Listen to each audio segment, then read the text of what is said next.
All right. I'm here with Billy Barnes, the 1978 podcast. This guy, I've been looking forward to this one because art and movies, movies are a form of art. But every time you and I talk about movies specifically, um, we always kind of like go down this same road of like, I like this movie, I like that movie, I like old movies. And we kind of have a similar taste. And we both like these same kind of scenes that have these weird vibes. And we were just talking. And can you quickly recap that little scene in Willy Wonka that I honestly don't remember at all? But I brought up the tunnel scene with the boat and the creepy, vibe there. But you talk about this scene. Do a little recap and remind me. Well, let's start off first, thanks for having me on. And then let's start it off how the story really started with every time we see each other, the first thing we say to each other is something hello or something in Arnold Schwarzenegger voice. Get down, I'm here, get down. How are you? So it started with that, and then you started playing your sound bites. So play one of those sound bites. Yeah, here we go. Come on, do it. And then I played this one. You get nothing. You lose. Good day, sir. And that triggered you to are you going to text me? Dude, oh, did it not go through yet? Oh, is it text? Oh, here it is. Yeah. Let me. And so, so as soon as you played that, I said, dude, I just watched Willy Wonka like 2 weeks ago. And it's been, this whole quarantine thing's been interesting. I've been catching up on all these movies and just looking through anything and everything at this point. And Willy Wonka popped up and I'm watching it. And, I'm actually like breaking it down on a way that I've never broken it down with. And there's this scene that was so out of the norm, but yet somehow after watching this movie thousands of times has slid under the radar until this scene. So basically in Wonka, they released the golden tickets, the 5 golden tickets, and it's like mass hysteria. Everybody's trying to get their hands on it. You have everybody from princes to everybody's trying to get their hands on this thing. And so there's this scene where a shot starts off on a telephone, and then it's like the guy picks up the phone and it's this FBI looking guy, and he's like, yeah, okay. Oh, what was the other dude? What was the other dude that turned out he worked for Wonka? Slugworth. Yeah, Slugworth, dude. But the FBI thing I don't remember at all. Yeah, and so he tells the chick. Yeah, so he gets off the phone and he puts the phone down like defeated. He's like, "That was your husband's ransom." And she's like, "What is it? I'll pay anything. What is it? Name the price." And he's like, "They want your last box of Wonka bars." And this shot, it just goes to a close up, and she's like, obviously been crying. She's got mascara, and she starts going like, "Fuck, do I really want to give up my Wonka bars?" It's like the director was like, "How can I make these Wonka bars seem so fucking valuable that like it's in people's hearts?" So like, you know what? My kid or the Wonka bar? Like they're like on the fence about that shit. All right, here. So the clip is called Wonka Bar Ransom Scene. I just hear a little bit of it here. It's this chick, and let's see. I'm trying to get it to go through. When are we going to hear from them? What do they want? Hold on. Try to stay calm. You did it for ransom. Wait to hear their demands. Can you hear it? Anything. Yeah. Anything they want. All right, here we go. Is it coming through loud enough? Yes. Right. Doesn't seem to be anything in his papers to give us a clue. This is not Wonka, dude. That my husband 12 hours ago. When are we going to hear from them? What do they want? Try to stay calm. They did it for ransom. So it's this woman in her home with like an FBI dude. I'll give them anything. Anything they want. All I want is to have Harold back. How do I not remember this at all? Go ahead, Willis. And then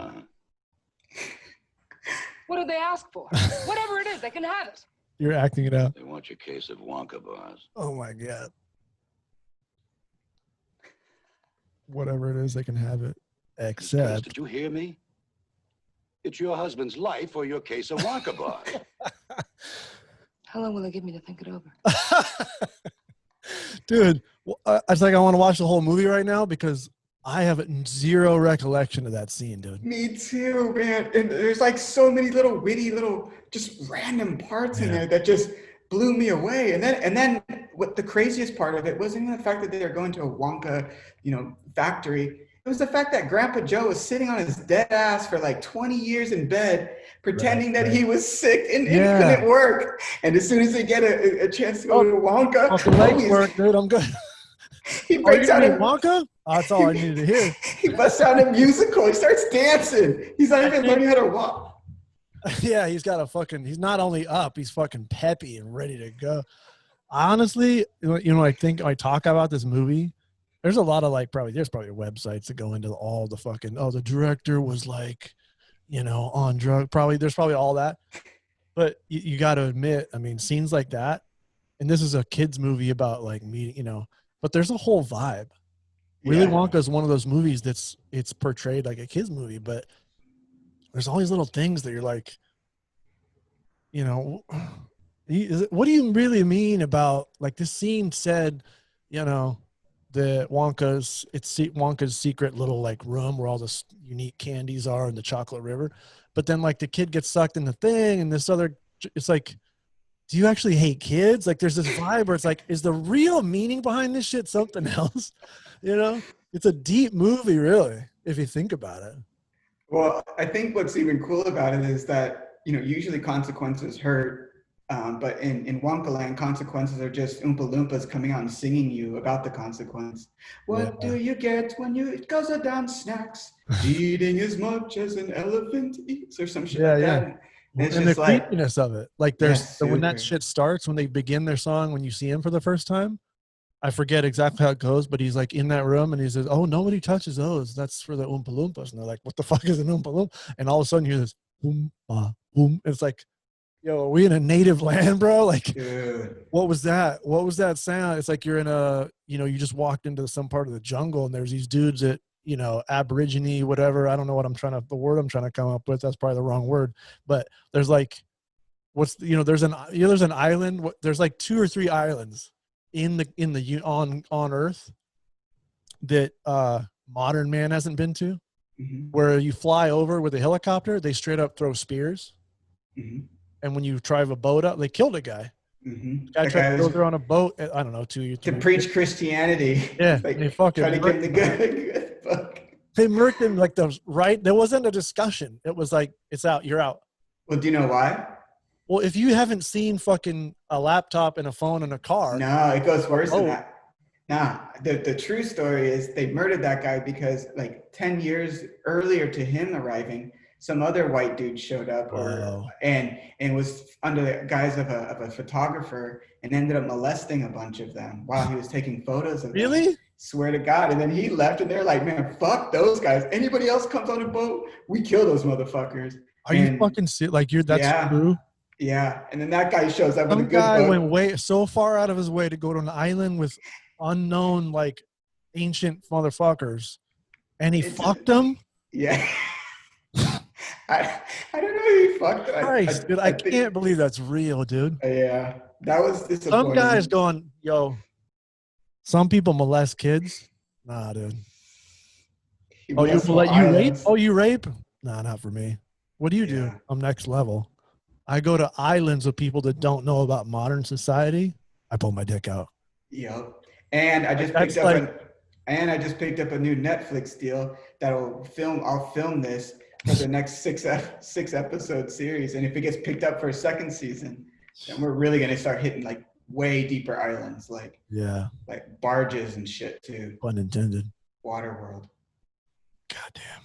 Yeah. So yeah. Old movies, dude, I don't know if there's a hard line in the sand.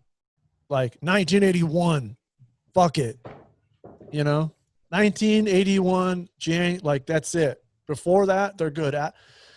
I personally feel it's somewhere in the 99, 2000, maybe 02 or something like that.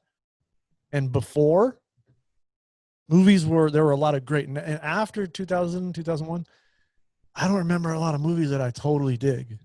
Now, is that me turning old and shit? I was talking to somebody the other day, well, probably longer than the other day, but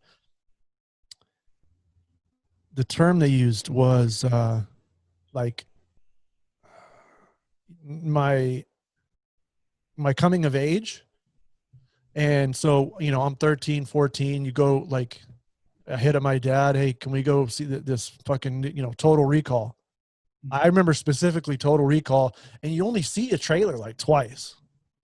I didn't see banners and ads and social media and YouTube and links, and I didn't see all that. You see 2 trailers and a poster. And maybe a Taco Bell cup, because remember the Taco Bell had the cups. Absolutely. So I think that the hype was more like you got a taste, and so you're like, oh shit. And you know, it's to each his own. So if you're into Arnold and you get a little taste of the new shit coming, you're like, I gotta go when that shit comes out immediately, right?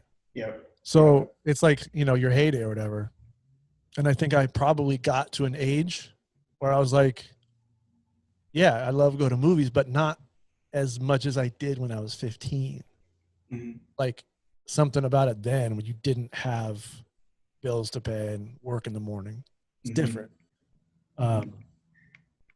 But the way, you know, and it's the way they make movies, you know, we've had conversations about that where the CG thing, if you didn't grow up with that, you know, all the movies I loved growing up didn't do the CG thing. They might have had effects where there were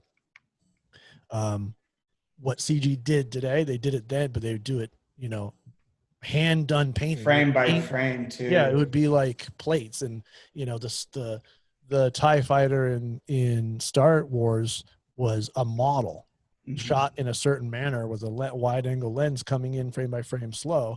So when they play that shit back at 24 frames, it looks fast and it's blurry. And then also the blue background gets taken out and the black with the star, all these little pieces all manually done, you know, which you can do now, but it has a different flavor, you know. There was a soul to it almost, I guess I want to say. That sure, movies look cool now, but you know, if you were to watch the old Star Wars on without being retouched and the new one that comes out next week or whatever it is next to each other on 2 TVs, and you see that crispy, clean, perfect everything, lens flare, solar flares. Well, like I'm talking about like I know what you're saying. I'm just you go. You know, like the edges of a CG created spaceship. Yeah. All perfect and crispy.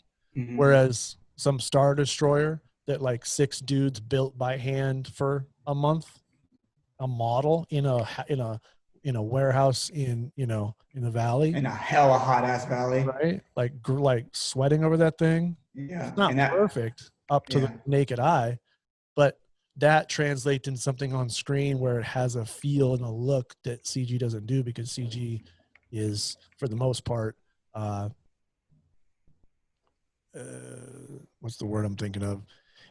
Overly processed. Yeah, but like specifically, it's like a CG artist doesn't hand do every angle and every corner of every little turret. There's probably like, I guess, algorithms to generate the size of mass or something. Like, okay, I want the thing to have a gun turret every like fourth like quadrant of like measured space in this model. So the computer goes like and make something bigger based on your parameters, right? Instead of making a mold, chiseling out a mold and pouring a little mold, pull it out, pouring another mold, and then gluing those. Yeah. Or hacking together like 10 different models and making one spaceship out of all these pieces of something else. Yeah. Shit like that. It's different. It's a different world. But I mean, that's kind of like what we're talking about now. So you're an artist yourself, and you could probably attest to the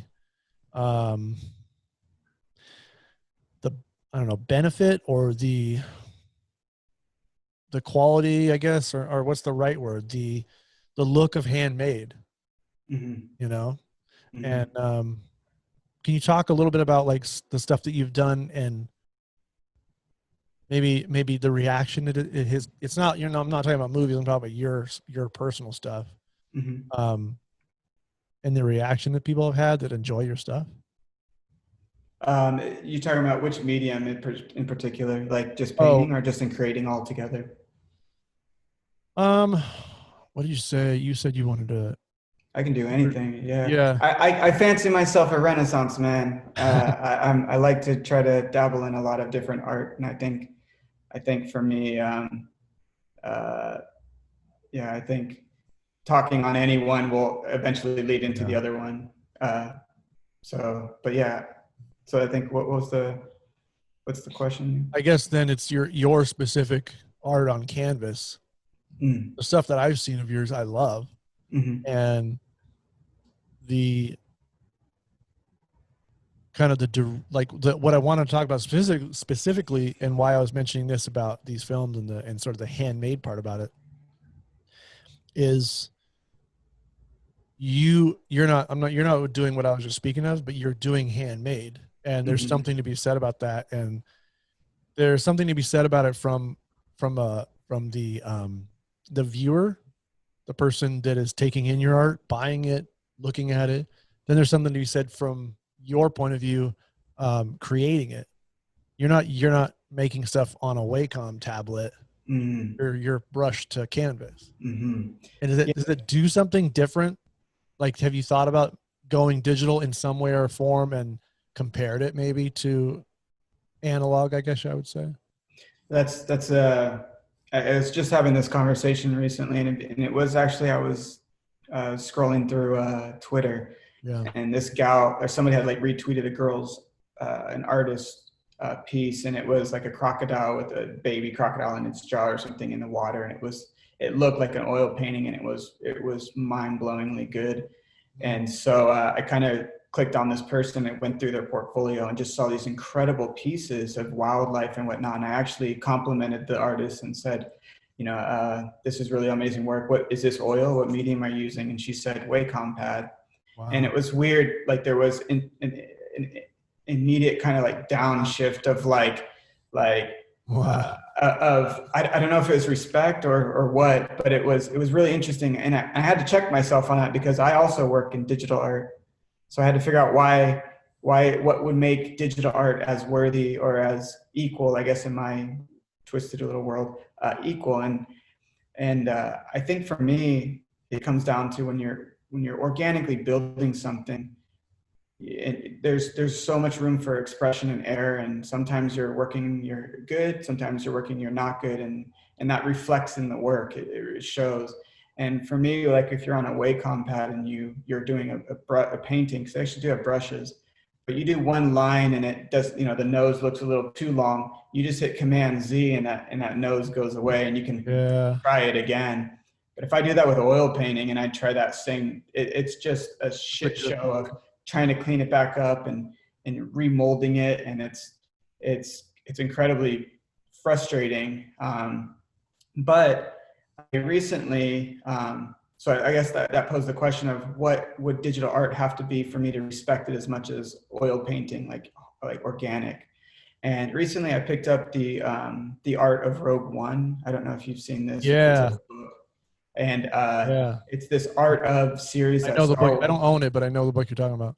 Oh my God. Is that all hand done or is that digital? It's all digital, but what I started respecting the art of digital and Wacom style art is you'll see it in this book. It's incredible, the angles, the lighting, the textures, it's mastered. It's mind-blowing, but you can still see the digital side of it, and there's something so sexy about that to me. And so I asked myself, I think you can see the digital, you can tell that it's digital. Oh, really? Mm-hmm. But you're okay with that? Yeah, and I think, and I don't mean like I'm not saying you're against digital, but sure, it's like the appreciation for the artist that works on a canvas or a pad or paper compared to the artist on the Wacom tablet. I'm not knocking the Wacom digital guy. Sure, the skill is still there. Yeah, but it's just the difference. It's like, I guess I have a little bit more respect for the person working with the chemicals themselves. I agree. Yeah, I agree. But the Rogue One stuff is good. I mean, yeah. So I guess that kind of, there's two different hemispheres, I suppose, when it comes for me to art. There's organic art and then there's digital art. And I think organic art can also be making film with 35 millimeter, shooting film. And then there's the digital of the Sony, shooting something super crispy. And I think each has its own. I think for me, for so long, I was trying to put them together in the same category, and there was like a conflict within myself there. And then when I slowly started spreading it out and saying this is two different hemispheres, I started like respecting and having a little bit more understanding. So like, yes, I love old organic things from paintings to films, but I also really do like the digital side where you can get like movies like Inception, who are just doing amazing things that were just mind-boggling. And then other like in what is it, Interstellar or Gravity, where the sound, that if you put headphones on, the sound engineering behind that, it's like it starts taking it into it. It's like listening to EDM or classic rock, you know. That Gravity was the only. I may have seen one other. That was the only one that triggered me to say, all right, I'll go to see the 3D thing. Mm-hmm. I'm not a fan of 3D. I don't see the benefit of it. But when I saw the trailer on 2D on a TV, I thought with the 3D screen and the glasses and the technology, that actually might pop. Yeah. And I was happy I did, because that movie, and when you have a white spacesuit on a black background, that motherfucker is right out here. Yes. When they try to, in post, sort of, I don't know how the technique works, but if you have a scene where there's like people in a room and then people behind them, and you're trying to do 3D, and it's like, it's all mushed together, and you lose the effect. But that space thing was a good place for it. And not all the shots were 3D. Some of it wasn't. It was only select shots. Floating in space, her inside the spaceship, by herself, floating and waiting, or something like, I can't remember. The movie's so old. And her hair or something like that, and the hair was 3D, and I was like, God damn. But yeah, the whole 3D thing. I mean, obviously really digital, but I'm interested in the 3D thing. I recently picked up an Oculus Hero, which is a standalone VR headset that it's not tethered. So I'm diving deep into the digital. Doing a little research? Yeah, a little bit. Research, fuzzy research. But what was wild is Jurassic Park recently released this VR experience where they took 2 scenes and rendered out like an entire world, and then placed you in the world and had you walking through the scene with wait. So they took 2 scenes from the original movie? No, these are just separate little sketches they did. And so two different scenes, but you have the option of choosing. One was like an Apatosaurus or a Brachiosaurus or something, and the other one was with the raptor. That you'd be the point of view of those animals? No, you're walking side by side, so you're in the park. It's wild. I've never worn one, but it's you'll have to come over and I'll show you this. It'll blow your fucking mind. Really? Is it like a little screen in there, or is it 2 screens? It's one screen that's magnified. It's so immersive that after like 5 minutes in there, I totally forget what reality I'm even in. It's wild. Like I'll take my headset off expecting it to be light, and it's dark already, and I'm just shocked. Oh, like you've been in there for a while? Yeah, my hormones are like, whoa, we're supposed to be on. Now all of a sudden we're off, and you just, It's wild, dude. It's really wild. But this scene that Jurassic Park did is you start off and you see Blue laying down on the ground. And this was wild, man, because it's full 360. You can look all around, and the details and the trees and the lights coming through the trees and the sounds. And Blue gets up and starts walking, and then like a T-Rex comes, and it's all scale size. It's fucking mind-blowing. Jesus. And this T-Rex comes up to you and literally yells at you, and its face has to be this far away from you. My God. And you see the detail of his cheeks. Like all high 4K and all that? Super high 4K. I'll show you. It's mind-blowing. And so I'm looking at this going, this is the future of film. In the future, films are going to be, especially with COVID type stuff, we might not be able to go back to theaters. VR theaters. I fucking love going to the movies. Me too. It'll probably be a niche thing where there's like less theaters.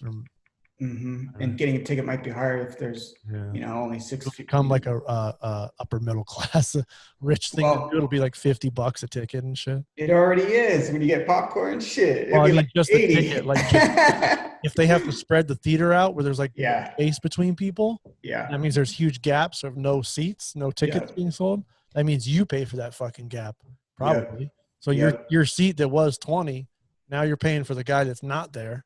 So now you're paying 40. So they To can your left and right. Oh, gee, imagine that.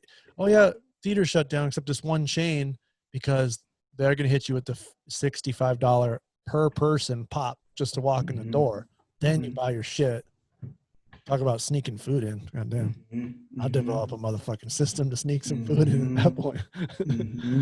Like some secret little floorboard that you pull up and like you can stash it in there for the next people and they just pay you Venmo stuff. God damn, son. Well, check this out. Let me go back to that Jurassic Park thing because I want to. This thing's fucking. So you talk about organic and then digital. This is just wild. Then I'm thinking to myself as I'm immersed in this scene, in this Jurassic Park scene. This is going to be the future. There's going to be like, imagine Star Wars, where you're an active member.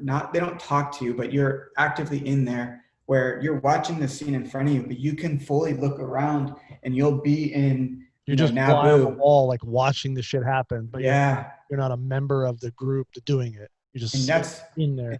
And that's how I think films are going to start being filmed, where it's like that, or they might even add. They can already do that. I was talking to my buddy that podcast I did like 2 podcasts ago or something. The way they're doing these things, like Avatar and not Rogue One, but you said that. The Mandalorian, the technology that they're shooting in, they're shooting it and you're seeing it on TV, but when you see the way they do it, they're capturing data and position of, they got these like, on the camera is like the little the posts in the ball, and there's sensors in the room and stuff. They know where the camera is and they know where spatially things are. You could probably take that data and just turn it into a VR experience as well as show. I mean, I don't see that that's more than 1 or 2 steps away from what they're doing if they can't already do it. God. Then you just generate and mold, whatever process to create characters in the room that may not have actually been there on the shoot, but you have the spatial data as far as height, width, distance. God. So you just create a character and have them stand there, and then you walk through that environment that you just shot. Like you could have a show. So let's say you watch a series. Okay, season 1 comes out. You watch the fucking thing. It's banging. And then they say, oh, between season 1 and 2, why don't you buy this experience and you can go into season 1 and literally walk through the whole fucking thing and run behind the Mandalorian dude as he fucking storms this place and kills stormtroopers and saves the fucking little, Baby Yoda, yeah. You want to go stand in the room while he's capping dudes and fucking duck? Go ahead, here. Like that, with the data and their filming, I would think that would be like, it's like film once and then you just put it on TV and sell it, and then you sell this thing. It's like you don't have to reshoot. You just have the data. So smart. That would be probably the way to get the ball rolling with more Oculus. Because I think, in my opinion, I don't know. I'm not a fan, but I'm only not a fan because I don't know a lot about Oculus and VR. I haven't done it really. I don't know that I've ever worn an Oculus or any of those. I may have worn like 3D glasses and stuff, but to connect to the mainstream and get them to buy it, you get them hooked on a show or a movie or something, and all these fans are now like clamoring. Like I was looking at some of the stuff on Mandalorian on like the fan websites and stuff.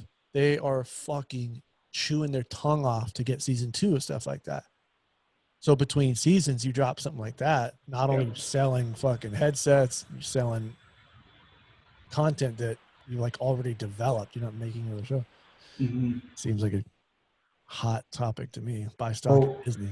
What would be crazy too is if they somehow built these environments, collected that data, and then white labeled it to other like porn companies so they could shoot their own like Star Wars porn with the environments already. The data's there. They just the world will truly be fucked if Disney goes, we sold the Mandalorian set to Vivid Entertainment, and now you're gonna see like Luke fucking Cockwalker versus Han Solo, and Princess Leia is fucking done for, right? Have you actually seen the porn remake of New Hope? Jesus Christ. I'm sure there's a porn on every made. I haven't seen it. Okay, so it's on Pornhub, and it's like Is it a 2-hour, like a full length movie? It's like they put like at least 45 minutes, maybe an hour. Jesus Christ. It's awesome. It's when you watch porn, you're like, let's just get to the fucking, like, I'm not here to watch a shitty movie. I was just here to watch the fucking titties. You know, you're not there like, boy, the cinematography is great. You know, it probably looks like crap. You know, it's like super low budge, I'm assuming. Like when her bun starts falling off in the middle of the scene. The fake bun just pinned on hairpins. Yeah. It was good. If you ever she's getting railed and the bun's coming off because her head. Oh, yeah. Yeah. That reminds me, dude. Like, I don't know about you, but the whole like porn thing is kind of the similar aesthetic to old movies versus new movies. Mm-hmm. You couldn't get porn really when I was becoming like a man, you know. Mm-hmm. It was like magazines at the liquor store, or I didn't really have a way. I didn't know, like, you could buy stuff, but I couldn't get it because everywhere I tried, I'm not like going around the whole city trying to fucking buy porn, but you go to a liquor store here and there with your friend once, you know, odd timing, suddenly you're there and you're like, oh dude, let's buy one of these magazines. The fucking guy would never sell it because they were so hardcore on the 18 and over. Mm-hmm. And then so you end up finding like your buddy's dad's got a stash. You know, that's where you end up seeing most of it, is like somebody's dad. But it was so different. It's all VHS tapes. I mean, I'm dating myself, I guess, but I guess now you grow up, it's kind of, you know, it's actually kind of scary is any fucking kid at any time, unless his parents got their internet locked down, all you gotta do is go on Google, boop, boop, boop. Let me see some stuff. Quick, dude. See everything. Did you ever try looking at porn when 56K was out? Oh, like dial-up? Yeah, back in the day. No, because I didn't have a computer. It was just my dad's computer in the house. So we had our computer, and we had 56K, and I would try to load porn. And when it was like dial, like ding, ding, ding, ding. All that. Dude, I couldn't. It would be like a 1 megabyte, maybe 900 kilobyte. Take a minute to get a picture. You'd see like a nipple. And that's just her elbow. Fuck. That's her. Nope. And now like the lines are loading, and you're like, yes, someone doing the fucking. Yes. And like, hurry up and get off, because someone's gonna come in here. I think that's a nipple, and then it's her. And then like you hear your mom, so you fucking back off, and like it wasn't your mom. You're like, fuck, I was halfway. Dude, it's a wild game back then. But I remember trying to play like a computer game like Doom on dial-up. And you finally find some friend, and you have to get him to get his mom to get off the phone or whatever, because you had to plug the phone in, and then you gotta pray to God no one picks up the phone in the house. And then when you're downloading something and someone picks up like the phone. a game where you and him are in the same game at the same time. Yeah, it's transferring all this data mathematically, like your position and his position. The game is like, okay, we gotta every nanosecond send a little packet of information from your computer to his computer, and vice versa, on your guy turned 90 degrees right and shot a bullet at that monster, whatever. And it's going ding, ding, ding, ding, and the fucking, like, everything was like, it sucked so much ass. And I would try, I don't know, man, I wasn't an expert, but it seemed like it was like a lottery ticket if you connected and stayed connected. If I was on and it went, dude, and you're in and you see him turn, and like, holy shit, we're playing together. Yeah. And then it stayed on for a few minutes. You're like having a ball. And then it would crash, and you're just like, oh, fuck this, dude. It's too much effort. Like, I watched a documentary recently that showed, do you remember before the computer had games on it with the internet on a modem and the dial-up, Super Nintendo, not Nintendo, but the Super Nintendo and the game cartridge, how it went in and it stuck out up straight up. A company came like, I don't know if it was the same company that did Game Genie, but it was a similar thing where there's a device that goes into your Super Nintendo, and then the game goes in that. That device, plugs into the internet. Oh, wait, what? Yeah, I didn't even know about this shit. Literally, like 2-3 weeks ago, I'm just watching documentaries, That's some rich kid shit. That's why. It was like $20. No, well, that's rich kid shit back in the 80s for That's some less game. than the price of a game. How How much did I not know about this thing? I never tried it. I would thought I would have tried it. So it was like a Game Genie thing where you stick it into and stick it in, but then it plugs into the It's a modem for your Super Nintendo. Oh, wow. And they got it to work. And these games that were not designed to be multiplayer, not all of them worked, but games that were like Super Mario, you could choose 1 or 2 player. Mm-hmm. And if you chose 2 player, you're playing on the screen at the same time. Locally, right? Mm-hmm. On 2 controllers in the same Super Nintendo. Mm-hmm. Well, games like that where there's an option to play 2 player at the same time, that device could then find its way in through the information to say, okay, that second player is not local. That second player is in Ohio. Like Ninja Turtles. Or whatever, yeah. Or so X-Men. now you play 2 player with your buddy that you can never get to see because he lives far away. But the fucking problem, the thing that killed it, is the internet. They could never get over the speed of dial-up. Yeah. So there was like some sort of radius. They talked to a nerd kid. There was 2 kids or something that were like they had jumped on that device so hard that they were the 2 kids that had like logged the most user time, because this thing was online. So when you dial up and you go on, you're connecting to the company that made it, and then they are hosting you. Mm-hmm. So you and your friend that both have a unit on your Super Nintendo, you both say, okay, we're dialing in now, go, right? Both of you are calling this company, GameUnit.com, Game Genie, whatever it is. And the game company that made the device is hosting your game now. It's not like you're just peer-to-peer. So when you're online, the game company is tracking that data, and they're saying, okay, user number 005 is online for 25 minutes. So these 2 kids had logged in like exponentially more time than anyone else in the world. And they started doing the math, and these kids lived like 3 miles away from each other, but they didn't know it. And they didn't. And there was no like headsets. You don't chat. You just play. And it turns out that they were just inside. So not only did not many kids, distance. So not only did like not a lot of kids both have Super Nintendo, both have access to the phone line and can take over, and dad's not getting pissed. Both have the same game. And then to top it off, have the Game Genie thing to log in. And then turns out if your 56K modem was more, I forget what they said, it was like 5 miles or something. If it had to go a certain amount of distance or over any kind of like phone line repeater and stuff, your signal strength is degrading. Yeah. So when you are playing Super Nintendo or your Street Fighter, let's say, where you're interacting, you might punch, and then you throw a punch, and on your screen, you fucking nail homie. But then on his screen, 2 seconds later, he sees it. Mm-hmm. That doesn't work at all. Massive latency. Yeah. Too much. So it killed the fact that the technology wasn't there. Mm-hmm. You know. But the idea was. That's crazy. Was legit. And at the end of the fucking documentary, it shows, I can't remember who it was. It might have been one of those 2 kids. They're still living in their parents' basement. Are still there. They, at some, I forget what it was, but one of them either rebought a Super Nintendo and that device, and they were like working, for like a startup in Silicon Valley, something like they worked in technology.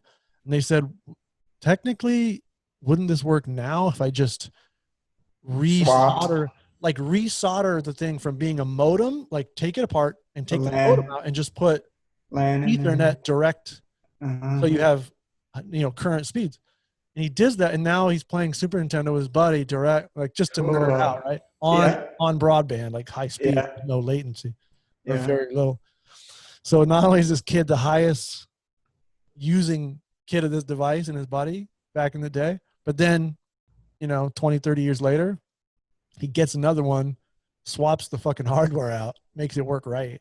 Shit's funny as hell. That's cool, man. That's commitment to. That's commitment to gaming. Man, I want to play my Super Nintendo, goddammit, and I want to play Street Fighter with my friend. Fuck computers. Yeah, but I want to play it fast. I want to rip it out and restart my own. Yeah. Smart enough to do it. Yeah, that's wild. kind of like a similar. It's almost like film versus digital. He's like, look, I don't want to play Xbox One. I want to play Super Nintendo. I want 8-bit. I want 16 or 16-bit. You know. And I want it to be fast though. The only way is that little device between the box. Yeah. So he went for it and he did it. Got to give it up to somebody. It's like, I want this bad enough. I'll make it work. I'm going to take the thing. I'm going to take the little box apart. It's dusty. It's 30 years old. I'm going to hack it. And then we're going to play. And I think he also developed an email system. So when you log into it now, the company's long gone. So he had to have a server. So he had to make a way to serve the data. And I don't know how that all works, but he had to have some sort of box that you log into that has data on it that can transmit the data to you and host it. Yeah, that's wild. And he made email on that. So when you log in, you can send a message to homie you're playing with, and it pings him. It can went all in. That's fucking wild, man. That was pretty interesting. It was only like a 45-minute documentary about like video game kind of, went into that, but it was good. It was really good. I mean, for me, having played Nintendo and shit, it's only interesting to the kid that played Nintendo. I grew up in front of the TV, which is why I like these old shows and stuff. It's like nowadays, I don't know. When you grow, if you were born, I mean, what the first like smartphone was like 2007, I think. 06. 2007, 6, 7. By smartphone, I mean like the first iPhone. Yeah. Because there were Blackberries, but it was sort of clunky how you couldn't like just jump on the web and surf with Safari or a web server like you could on a desktop. But the iPhone had Safari. You're like, oh, you send me a link, click on it, boom, I'm on the internet just like a computer. Like that's like having a computer in your hand. But that if you were born, what would that be like if you were born like 1990, I guess, or later, to where you came of age with the smartphone? So TV wasn't your thing. So if you grew up in a way where like you didn't need to watch a TV to get your information, the news or whatever, it's different because growing up in front of a TV, I don't know what your youth was like, but it was like TV, go to the movie theater for like your audio-visual entertainment, or play in the fucking neighborhood. And now if you grew up in smartphone technology and so forth, I can't see how when you get older, like, is your passion going to be like, yeah, I loved watching these old shows for myself, but are these kids going to be like, yeah, I loved looking at Facebook? Like, where's their heart going to be?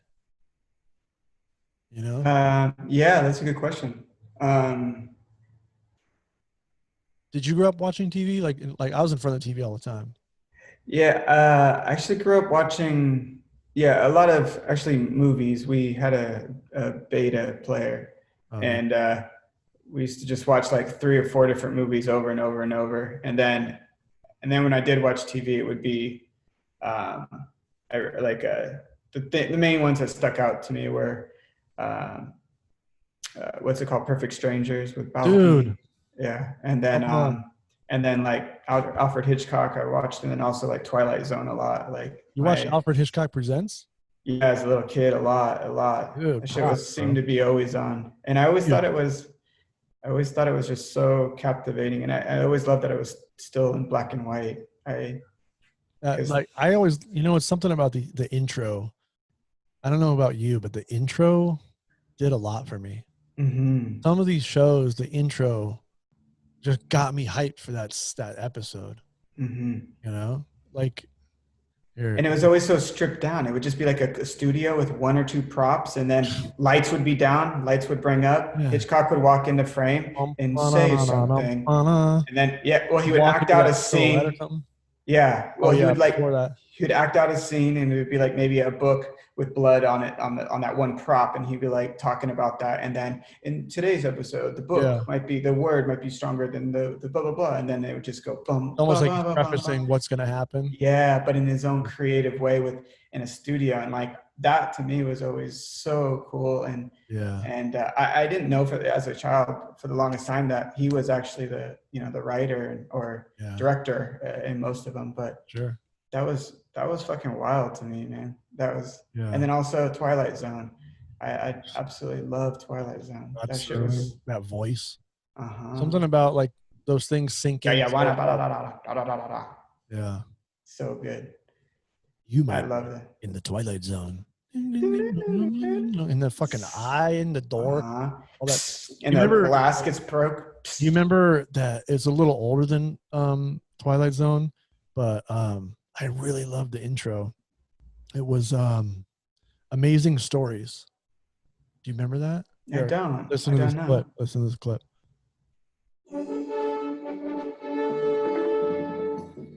It's like a campfire with like cavemen.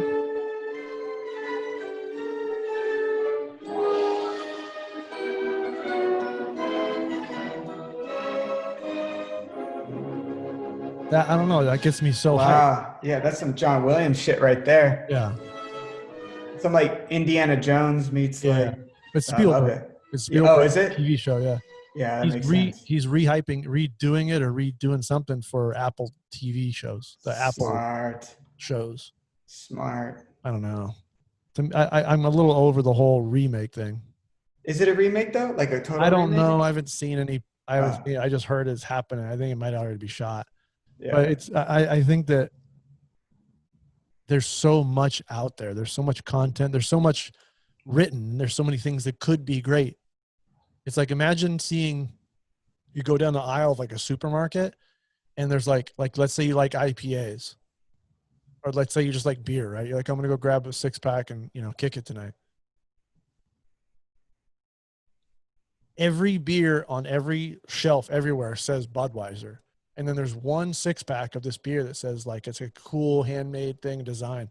And you just keep buying Budweiser. It's like, I don't know. It might be a shitty analogy, but it's like, try something fucking new, I like old movies and shows, but just because it's a money guarantee, that's not a good reason to do it, especially if you can afford to lose. If you're a big organization, take a chance on some shit. Don't just do all the for sure shit that's going to guarantee millions. Like I know that it's for profit, capitalist, and we're all, but make like 5 things that are going to pay out and make a fucking rack and then try one new thing at least. Mm-hmm. Don't just keep making fucking Iron Man and Hulk, dude. Do you watch that guy on YouTube? He does the pitch meetings. He's like, I can't remember his name, but he's super, if you could, look up anything like Star Wars. No. This is like, it's a parody show. You have to look at, and it's this guy who, it's called pitch meetings. And so he pretends to show, he pretends to show you what it's like when a film script is getting pitched to a studio. And it's him playing 2 different characters and it's fucking brilliant. Oh, he's the studio exec and the guy pitching? And but it's so funny because all he does is just rips like the shittiness of scripts, especially now with the new ones. And it's so funny because he'll pitch the idea and then the studio version of him will go, that's a bad idea. We don't like to do remakes or something like that. And he's like, but it's a remake with a twist. And he's like, oh, with a twist. Oh, I like that. That'll make money. You said the word twist. Now I'm in. Okay. And so like almost every pitch that he does, he has hundreds of them. They're so good. He always throws in a line where there's like, the executive's not interested until there's money to be made. And then the executive's, I'm all in, and then tell me more. And so if you have a chance, you have to watch. Just search like pitch meeting. Put like, what was a really good, even just look up like, look up, what's one of the new ones?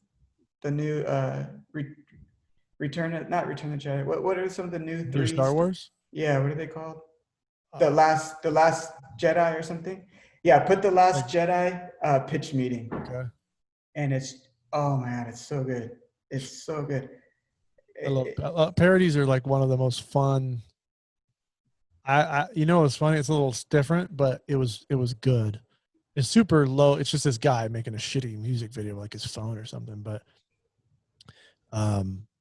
somebody posted on Facebook you know, the whole Karen thing lately. Mhm. Like, oh, don't be a Karen. Mhm. So this guy puts on a wig that looks like a Karen. Like, I want to see your manager. You know, with that cut. Yeah. And The K plus 8 haircut. oh, God, it's like there's some good ass fucking memes, Karen memes. Dude. He makes a music video, and it's like as if Karen was a rap artist, like a hip hop artist, and it was like the thumbnail for the video was the thumbnail was the style like old music videos where there used to be like the name of the artist, the song, the album, and then directed by in the corner, and like the record company was like Live Laugh Love. And it was Karen, and she's like in a Walmart, and it's called Karen something gets crazy, and then like in parentheses it's Walmart diss, you know, because it used to be like rap albums were like, you know, the street thugs are for real, like you know, NWA diss or whatever. Like they always be dissing some other group. So it's Walmart diss, so like Live Laugh Love Records, and then like, oh dude, I gotta fucking look it up. You gotta see this. Yeah, send that to me. All right. And it's on YouTube. It's like a full-on thing. The video on YouTube. Oh, that's brilliant. Find it on YouTube. It's brilliant. I love when just people the do thumb, parody like the stuff. video is okay. It's just a guy, like what I said, with a phone, but he recorded the song. He recorded a hip hop song and played it back and lip synced to it for the video. So it's not like shitty audio. It's a good with beats. Yeah. Filming sucks. It's just whatever. But a guy with a wig. But he put all his money in the production of the sound. He made a hip hop track. Yeah. And he made a sick thumbnail because he knew that it was music video. Yeah. Yeah. Smart. Yeah. It is Karen Walmart diss. Let me try that. The thumbnail alone, there it is. Oh, it's supposed to be like mask off. I'd like to report a crime. I'm just going to send you this yeah, please do. Thumbnail, just that. Let me just screenshot the thumbnail and give it to you.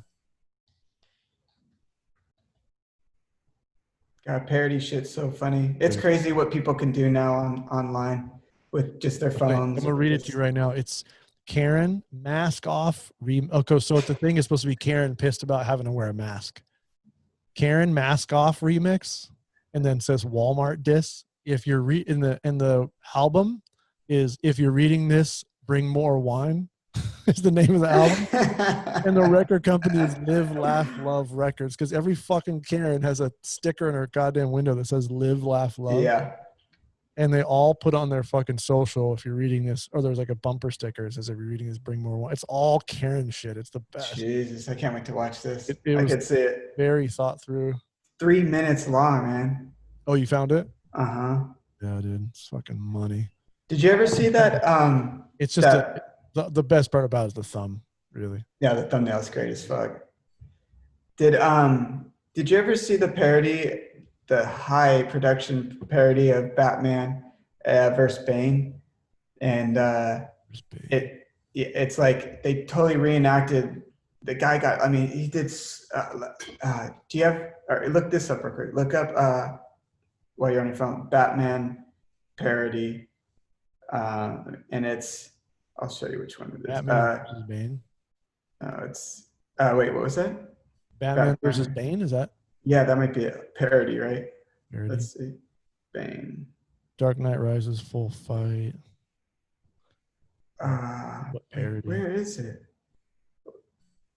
Is it just like a conversation between two of them? No, dude. This thing Batman can't stop thinking about sex. Batman has a dirty mind. Batman versus Bane. Wait, what the fuck? Where is this thing? Batman. I'm gonna play you another. I think I found it. Wait. Yeah, I did find it. It's yeah, I'm gonna say. What's it about? Is it just them talking or? Dude, no. Is there any way you can't play any of this, huh? Like a couple seconds probably. Okay. Can't just let it ride though. Plus, I'm like low tech. I don't have a way to show. What we're I seeing. can edit in the video. Okay. Edit post, but I can't. All right, so for anybody who's listening out there, if you go to The Dark Knight and 60s Robin, this parody must have cost, I mean, the actors, the costumes, the lighting, like, it's so good. It's so good. And it's funny, like, they play. I would an ad. No, that's the production company that made it. Oh, I see. Sketch comedy. Hello, Batman. So it's Bane in the dark. Now, Bane. It does. Soon your precious Gotham will be in ashes. It's about 21 seconds is where it starts. Okay. Holy showdown, Batman! Oh, old school Robin shows up with his yellow cape. I kept yelling at you to slow down because my slipper fell off. I told you to stay in the car. I'm glad he's here. I'm going to enjoy ripping out his spine. That Bane Come voice on, sucks. Batman. Somebody's got a mouthful of marbles. What's the matter, Bane? Bat got your tongue? He does the pose. It's like Robin straight out of the old show, the old TV show. My flim flam. Yo, what? Bees. Flim flam. That's good. Dude, when that movie came out, Oh, so Knight, good. not always it good, but like, you know, when something's good, there's like every motherfucker and their mother has to do like a fan version and shit. Mm-hmm. I worked on 2 fan Batman Dark Knight related. You know, No way. 2 of them, and they both had like 15G. They're like, hey, Damn. we're gonna shoot this week. It'll be like a guy I know that's like a really good editor. He's like, I'm gonna make a Batman fan film. I'm gonna use my money, and he fronted like 15G. Damn. And he got my buddy Mike, who was an actor at the time, to play Batman. And I don't know how they did it, but they got a suit. It looked like the suit. All armor paneling and fucking the helmet with the, it was like, I was like, this looks like the one from the movie. Like, he must have had a connection to something. Did they release it? Yeah, it's called. Send it to me. Yeah, it's called. Shoot, what was the name? Damn. I wish there was a way to like not get in trouble for you to like in the bottom corner of here play just a video for like a minute or 2. That sucks that they demonetize it, right? I mean, I haven't gone down that road, but you know, YouTube like gives you like a strike. Super fast too. You don't want to fuck with that. I think it's an algorithm. Yeah, but it just sucks because you're like not in trouble if you play something that's like super well known, like some Kanye or some shit. Mm-hmm. The algorithms or whatever, they know that right away. If you play some offbeat stuff, I don't know. Yeah, I watch a lot of offbeat stuff. Yeah. Have you seen after you find that? Yeah. Have you seen the remaking of it's a fan-made film of Obi-Wan Kenobi's fight with Darth Vader? No. Redone. Really? Like redone completely recently? Oh man, yeah. Hey, what was the name of? There's a Batman in the comic book. There's a guy, the Batman, an enemy of Batman's that like has a bunch of cuts. He's like all like. In Star Wars? No, in the Batman comic book universe, there's some guy that he fights that he's an enemy with for some amount of comics, and he's like all got little cut scars all over him, and he's muscly. Oh, that's Bane, right? No, it's a different one. He used that bad guy in this fan film, and if I can remember that dude's name, I could look it up. Bro, I'm gonna send you this shit. This shit's wild. You might be able to play this one a little bit, or at least I could show you. It's so fucking good. Yeah. They totally spent a shit ton of money, green screens, like and wow, that looks you good. could. It's wild. It made the real sets. PG. And there's a whole documentary of the making of this fan-made thing, and the documentary alone, the making of it is incredible. This is such good 2 pieces of content. 20 million views, and obviously people are interested. but it shows you what it could have been had they mixed, if they had the power of digital, because they were limited with what they could do organic, with all the props. You're talking about the makers of this fan film? Well, yeah, well, even the original, Lucas originally making Star Wars probably envisioned something like this, but didn't have But the wait a minute. So technology. did these guys that made this, did they make these sets physically or CGI? Yeah. These are real sets? They built the sets out of green screen material and had them interacting with them, and then green screen, and then had somebody render in like a gaming engine, completely build out the environment. But it's what I don't understand is, so it's just they made the fight scene more dramatic. Yes, so they took the original and spliced in their own spots to make where the fight was should have been or could have been more interesting.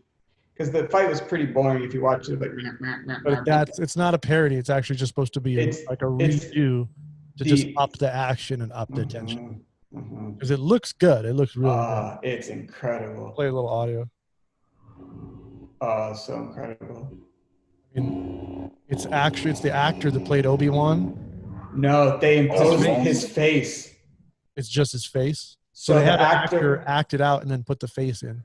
Put like a green screen, like or the mapping on his face. Right. But yeah, and then generated. That's a shit ton of work in this, obviously.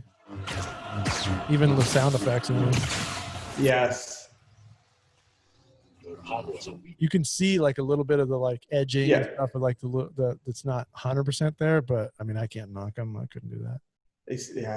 It's definitely just like I'm looking at it with the audio off, and the cinematography and the choices in the camera angles and the cuts, it ups the drama and the intensity of the fight by tenfold, Yes. And you don't just look like Obi-Wan's this old dude who's like, man, I'm getting my ass whooped, I'm dipping out. It actually shows Obi-Wan up in there doing some crazy things. I'm not knocking it, and it's obviously like very well done. But was that scene in the original film, was it supposed to be about the fight? I think it was more about him passing the torch and that whole thing to make Luke more powerful rather than to show his own ability. I agree, but they're also like, this dude's a fucking Jedi, and you have Yoda who's hella old doing cartwheels and flips and shit. And then you have like Obi-Wan more powerful by being stricken down. Like he's a Jedi and he's got this, he became sort of like a living ghost or something like that. Yeah, but that was a gamble. What happens if that wasn't even fake? What happened if that was just like, and he's like, I'm going to strike me down. I'm going to come back as a spirit. And he strikes him down. He just goes into the void. And he's like, fuck, I was told I was going to come back as a Jedi spirit. I got this, Luke. Just chill. Yeah. No, Obi-Wan, it's not real. Don't do it. No, don't do it, Obi-Wan. No, watch. I'm going to come back as a ghost. I'm going to fuck with my words. Watch. Well, into the void. No. I'm like, damn it. He's laying there. It didn't work. But you said. Nah, man. I was just fucking with you. We was lying, dog. He's just sitting there like bleeding. I'm bleeding. Yeah, you went for it. You went for it. You're going to do it. Like one of those. Yeah. You're going to do it. Well, I mean, to me, it's like, I don't know. I would have liked it if I was Luke. I'm looking up to this dude. His name is obviously super, he's Ben, man. He's Obi-Wan. And he gets into this fight scene and you see him at least fucking some shit up. Like, you're like, dude, he is badass. Like, all right, cool. Like, all right, old man, he's a little old OG, he's got it, but he still got some shit. Yeah, he got killed, but instead he was just like,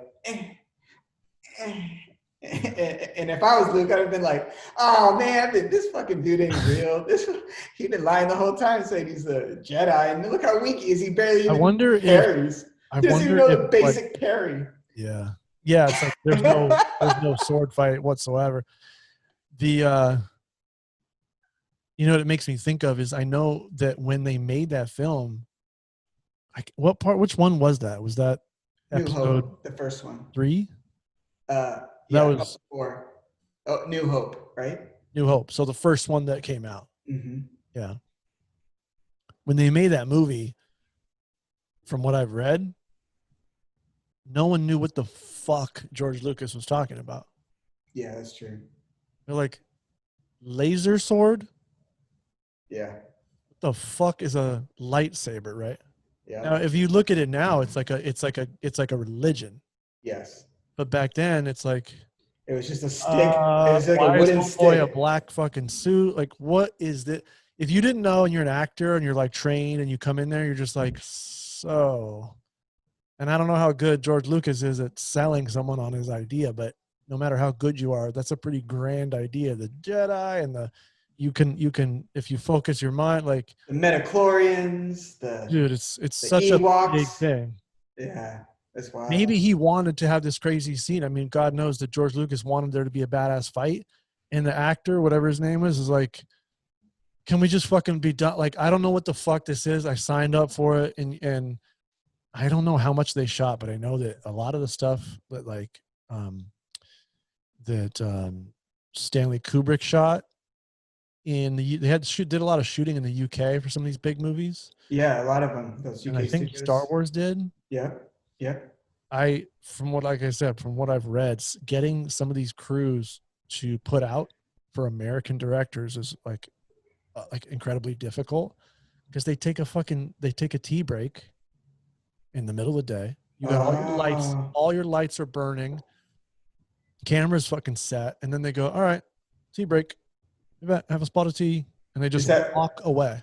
Well, is that really how it is still today? Is it still like Well, that? I mean, it's a different culture. I haven't been there not like that, but there's behind the scenes footage of Kubrick shooting Full Metal Jacket, and he's got tanks and guys, and they're shooting, and then the crew goes, peace, we'll be back in an hour.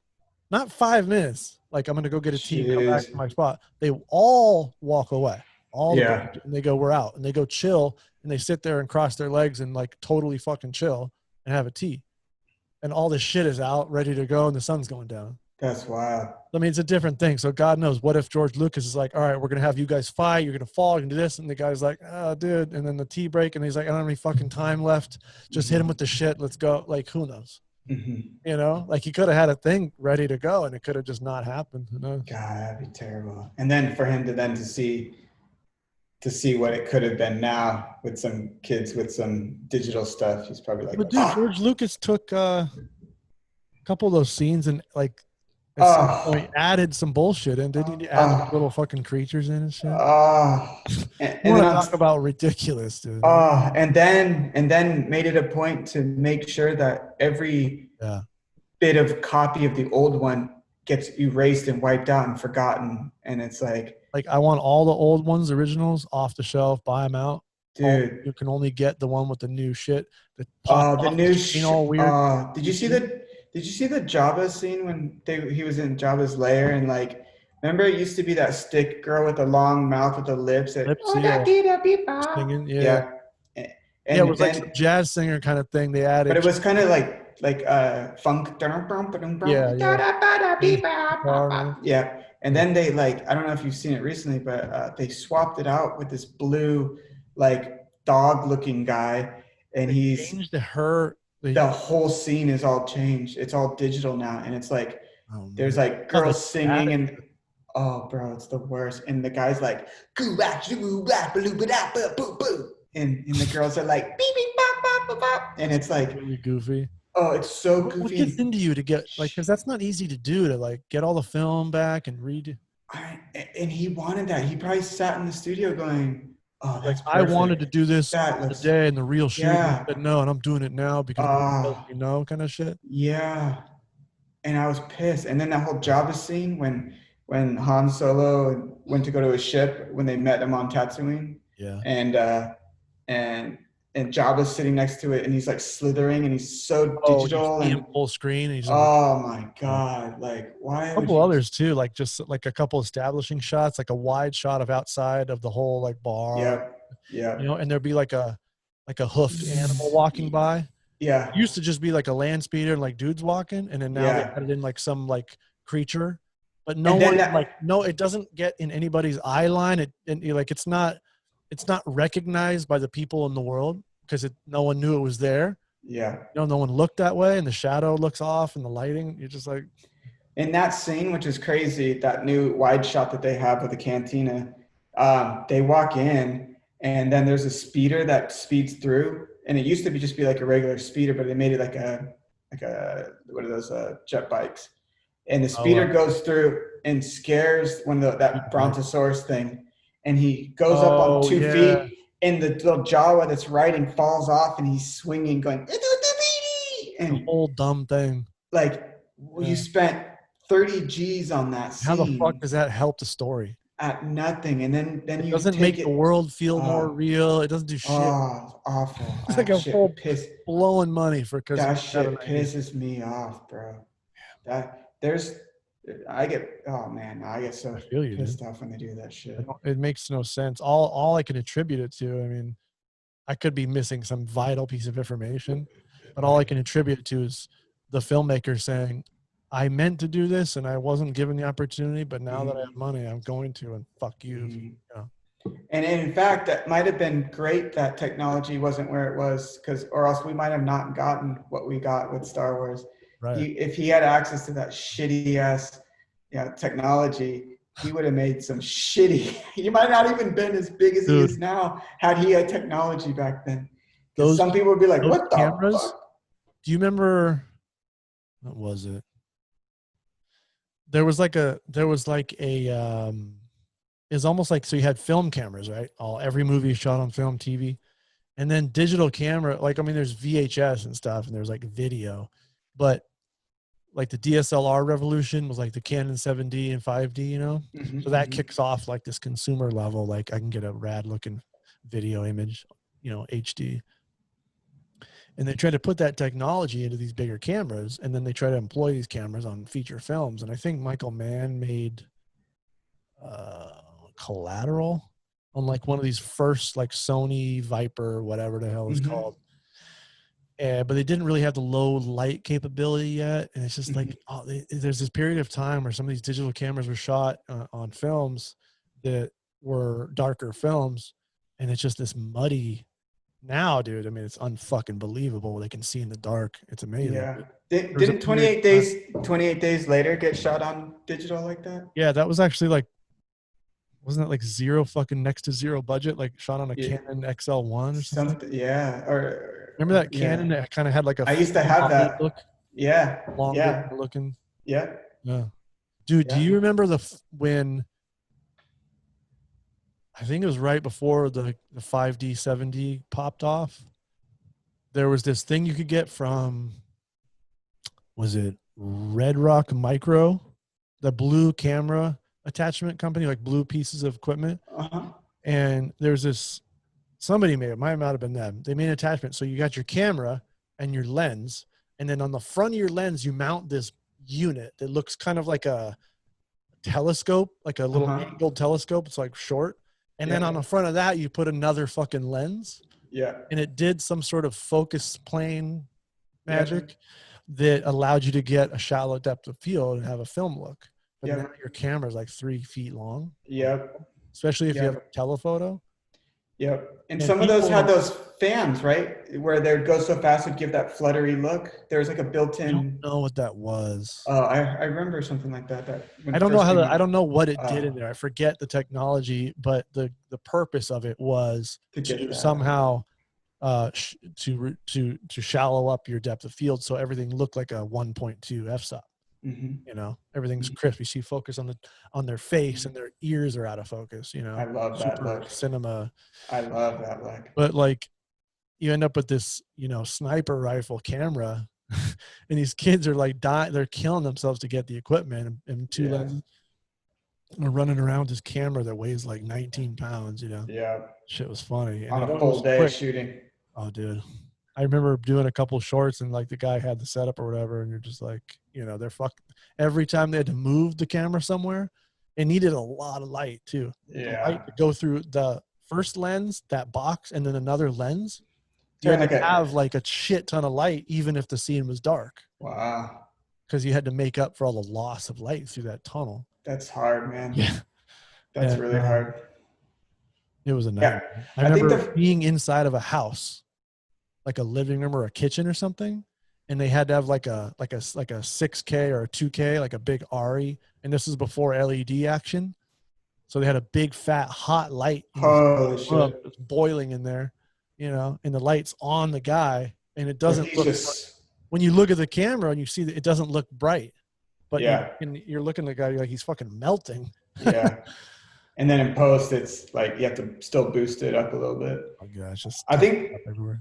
I think one of the first times I ever saw the DSLR being used as like a full-on film production camera, it blew my mind. It was when I saw the setup, and then I literally worked my brain. I'm like, whoa, you can use DSLR for that? Was Robert Rodriguez on Predators.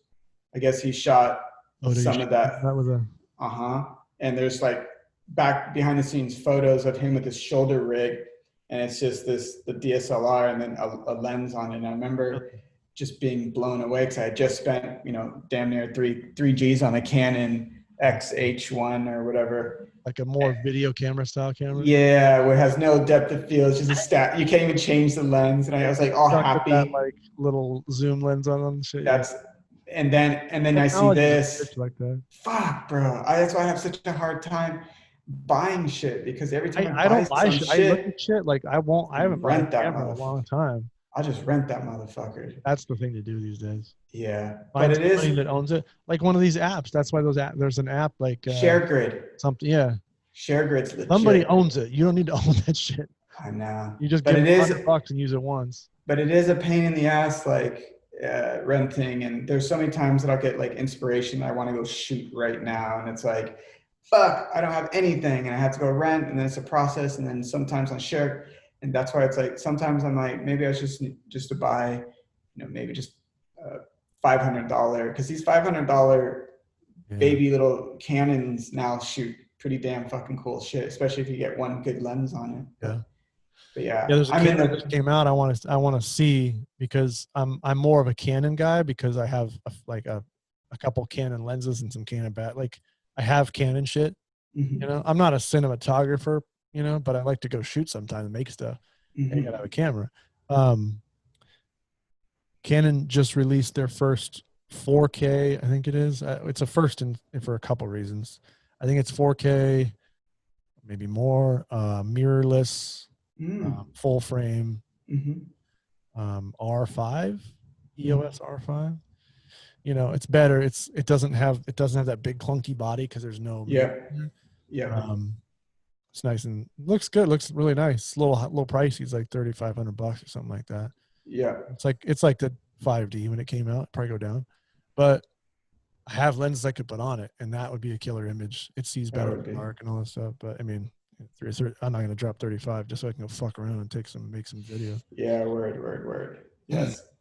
Yeah. I definitely have been hoping that they give us another stimulus check. Because if I get that stimulus check, I've been kind of thinking I want to try to put it towards the camera. Yeah, stimulus. Billy making check.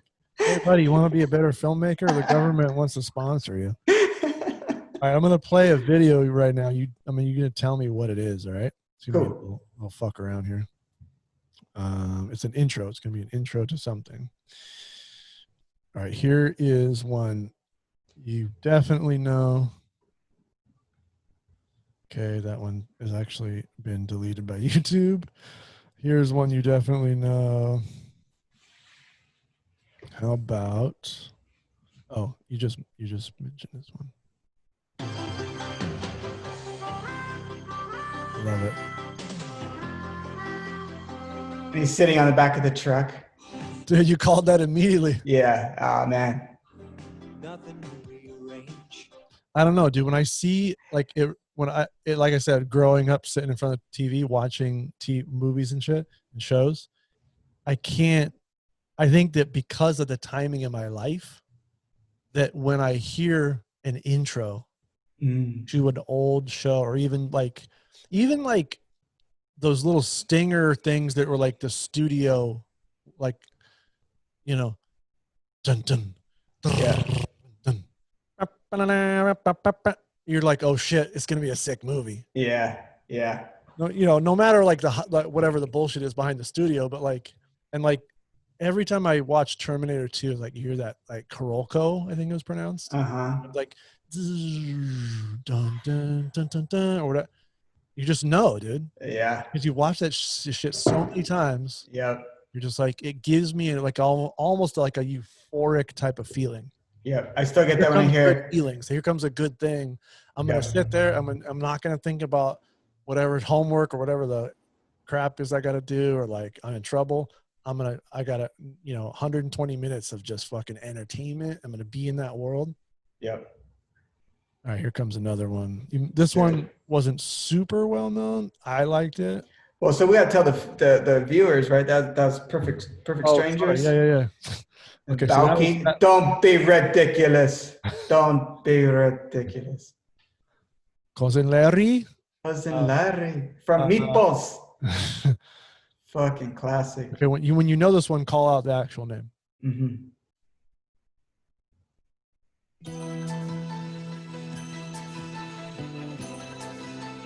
Is this Van Damme?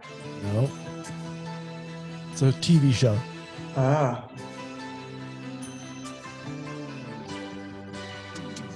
Can you hear it? Yeah.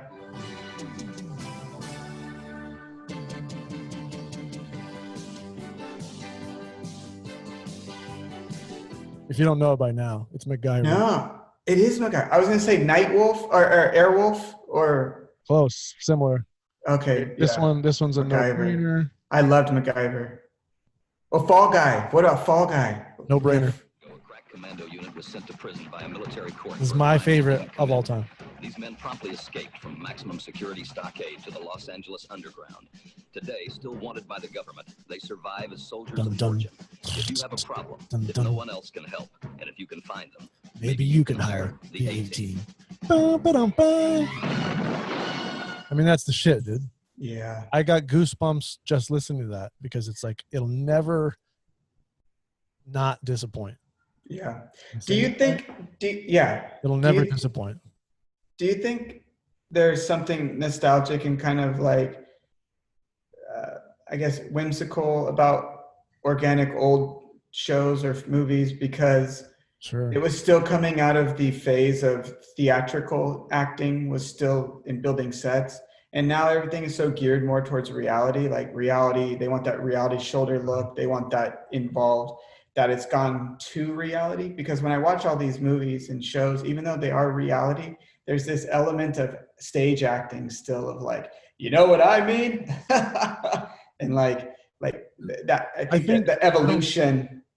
And then you have like, Nolan making Batman, and that where it's ultra real. Yeah.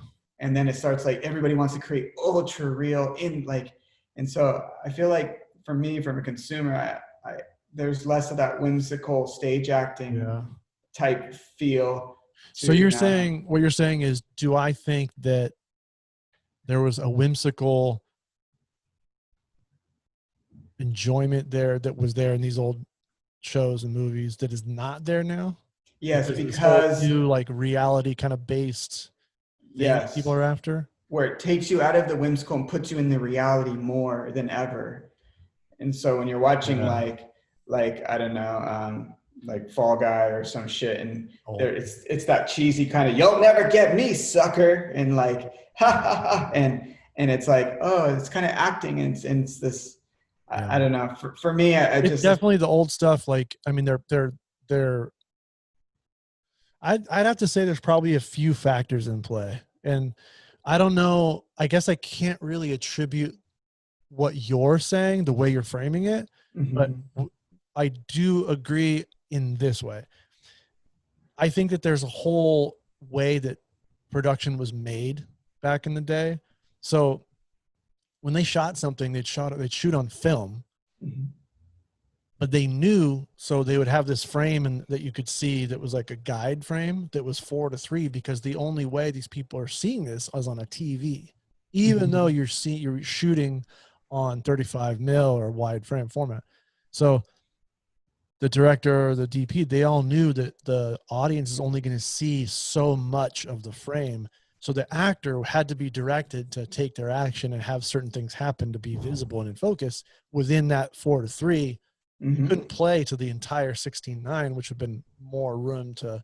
And then on top of that, I think that, they had pan and scan, so you could potentially do that, but I don't know that they wanted to just rely on that at all times. So I think that there was some direction to sort of tighten in on this center of the frame. And then, yeah, there's some cheesiness to it. But then there is a little bit of like playing to the camera and like kind of almost obvious acting, I guess I would say. But what that sort of where I categorize that is back to the, me coming of age, and I didn't know the difference. So I don't know now. I do, but then I'm like, they're fucking shooting and they're running. The car jumped off in the clip, and he has to put a needle in BA's neck to get him to fall asleep to fly on the airplane, and Mad Murdock's going crazy. I don't know what overacting is. I just know that they're doing cool shit. Yeah. As a 10-year-old, 12-year-old, 8, whatever. So I don't think that I saw it that way then, but I can see that now. And I do like real. If someone said to me right now, here, I'll give you as much money as you need to make this script you have, right?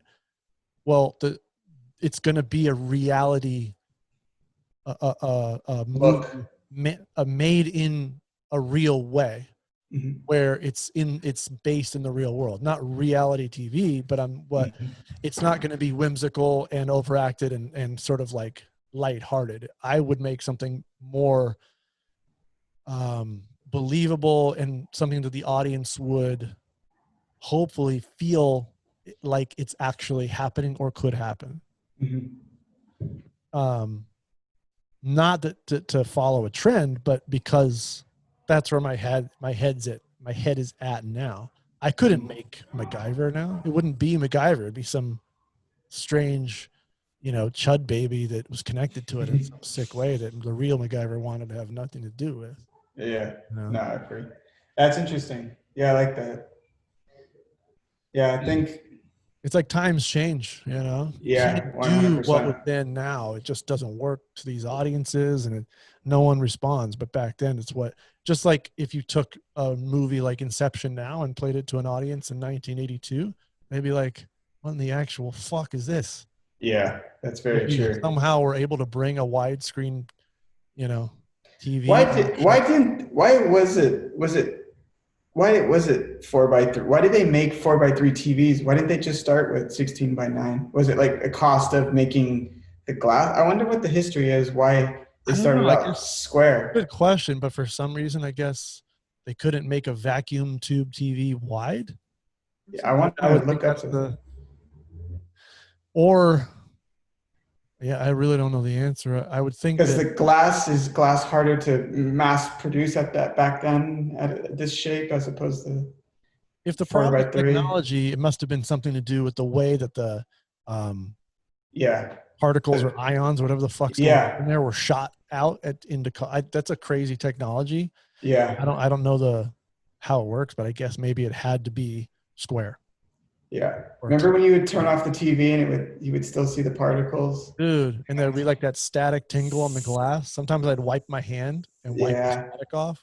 Yeah. That's a trippy memory. I haven't thought about that in a long time. Somebody said that I click that fucking button and it'll go, and it'll make like a, and then I'd run my hand off the static and feel it collect. Yeah. And it would just be, you see the particles and they'd, I think I was reading a physics book and then watched a documentary or like a Brian Greene something or rather.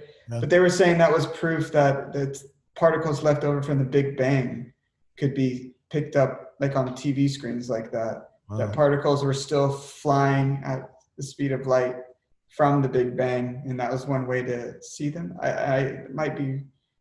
Meaning that they, through TV technology, they realized there was a way to view some other Big Bang remnant particles, coming through on the TV like that when you turn it off. Yeah, that shit was wild. That was an interesting fact about the static, though. Yeah, that's fun. It's I think every generation has something. Like my dad is super connected to black and white Western TV shows and movies. Old spaghetti westerns, man. Those were like shit when he was a kid, Beaver Cleaver and stuff like that. Yeah, I love those shows. That's his shit. Like that's what he grew up when he came of age, and it's like, no, this is the shit. Yeah. Here I come and I watch TV and I happen to be the age when this comes out and I go, no, dude, A-Team's the shit. Yeah. So everybody has their shit. And that's why I was wondering, what is the kid that was born in 1992 who turns 13 in 2004 or whatever? Let's say there's a kid that turns 13 and like, you know, he's had a cell phone in his hand. It's not even movies anymore. It's TikTok. But are they going to turn 40 and they're going to go, TikTok's the shit. Back in the day, man, it was all about Instagram. Like that's the thing in their head about what we're passionate about. It's probably memes.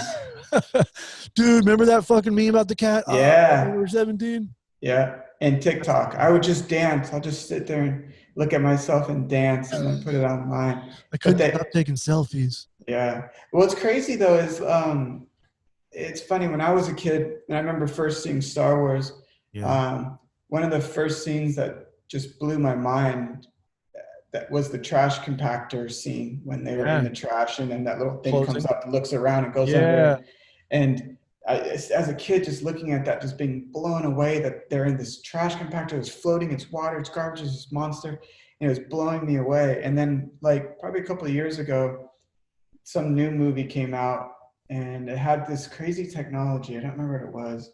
And I remember this little kid who was like older than that, probably 7 or 8, had watched it. And I remember it was my friend's kid and they were showing him this piece that I was looking at, blown away. And the kid looked at it and was just like, oh, that's cool. And then just like, didn't even faze them that like the incredible, like, and so it's kind of a bummer because I think with the younger generation, they've grown up in that and they see it and it doesn't have that same amazing like feeling of like I'm transporting you somewhere. And it's like, I've already seen that. I've seen holograms. I've seen virtual reality. I've seen like that's just boring to me. And it's that's the way what you said, the way you put it is transport you somewhere. Yeah. I think to me that might be the best part about intaking good entertainment, and maybe what is a really, really, really strong driver on wanting to make entertainment is to be transported to that place. Because when I was a kid and I watched A-Team, I wanted to be there. I didn't want to be there in the sense of, oh God, I have to find a way to do that in my life. I want to be a gun for hire. I wanted to just be there because it was fun. Yeah. And, you know, all I wanted for Christmas was the shit they had on. I wanted to be Murdoch. Want that jacket. Like I wanted to like be one of those guys. Had all the toys. I mean, that's what drives all this fucking retail and stuff, is because they know when they get a hot show that's going to sell. But aside from that, it's someone creates something, you know, like goggles. I mean, that's essentially like the evolution of wanting to put someone and be there. Yeah. It's another way to do it. It's more immersive. Yeah. But when I was a kid, it was this, you know? Yeah. I think we're so lucky as our generation in particular is I feel it's such an interesting place to be because we grew up in very organic analog era, and we were, you know, and then we've seen the evolution to the digital. And I think if you were like any, you know, the boomers age or, you know, 50s, 60s, it wasn't, you weren't a kid when that stuff was coming out. You were kind of a teenager when that stuff was coming out, and you kind of missed that wave. But I think us and, you know, in our, you know, mid to, you know, early 40s, we hit that wave of perfect technology just starting, and then just going and seeing from 56K to dial up. And it's funny now, my friends' kids, they sit and just stare at phones all day and just watch, or iPads, and they're just consuming just so much. And I'm looking at the technology to make that, and just fucking mind blown that like that's what it's being made. And to them, it's just like, I just turn it on, press a button, it's there. Like you have to wonder what they're going to be experiencing. It might be VR. It might be where they watch the old phone and go, oh, remember that watching the old VHS? Oh, remember watching the old phone? Oh, that was crazy watching. Now I can just look with my AR glasses on, my augmented reality, and remember that scene in Back to the Future 2 where Marty is, I think he was in the coffee shop in like the town square or whatever, and he sees the gunfighter video game. I'm probably fucking this up. Anyway, he's somewhere and there's a video game, but it's in the future.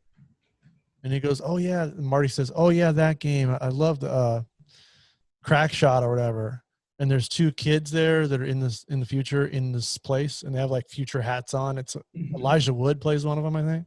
No way. And he goes, "Hey kid, I know that game." I forget the context. And the kid goes, "What is it?" And he's like, "It's Crack Shot." And he goes like that. The kid goes, "You have to use your hands."